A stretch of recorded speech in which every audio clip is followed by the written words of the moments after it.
And in this position, with a queen hanging, with a knight hanging, with a bishop hanging, Mikhail Tal sacrificed all of them and captured this knight on f6, left all of his pieces out to die. You can't grab all three at once. All right? You just can't do it. It's not a free-for-all.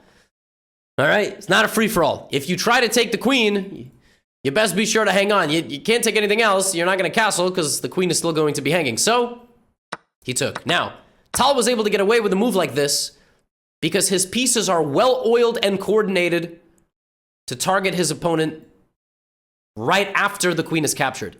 So, Tal plays on instinct. He is like an avalanche. He is like a train whose brakes have broken. He captures on g7, simultaneously threatening to get a rook, but also reopening the diagonal for the bishop. All his pieces work together.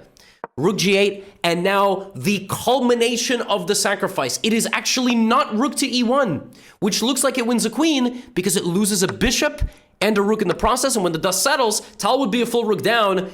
He could grab the bishop on his way out, but then he would lose this. This is under fire, and he loses the endgame. No. Tal did one of two things. Tal either completely took his opponent's soul, or he would lead them into a deep, dark forest, and the road out of it would only be wide enough for one, and it would be for him. And the dust would settle, and he would be winning in an endgame.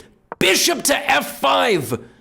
Sacrificing another piece, and another piece. All three pieces are hanging, and yet they all work beautifully, because you gotta choose who you're going for. If you take the bishop, I get knight to d6, and I win the queen, and I emerge in a better endgame. That very well could be the best move. You can take on h4, right?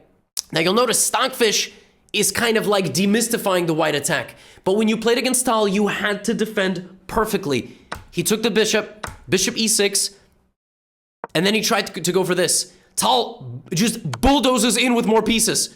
King e7, and beautifully gets out of danger, saving his rook, defending the bishop, and black still could maybe hang on. And he goes g3, grabs this, bishop takes a6.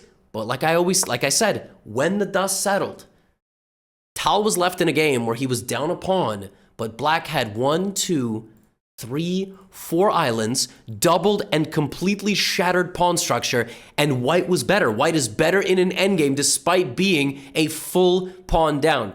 All of this made possible by the fact that when his queen was attacked, he played pawn to f6, shredding open the center of the board, forcing his opponent to dance at his pace, escapes into the endgame, and he converts it expertly. The beautiful thing about Tal was he wasn't just an attacker. He had control of the game in every phase, and black ultimately succumbs to the pressure.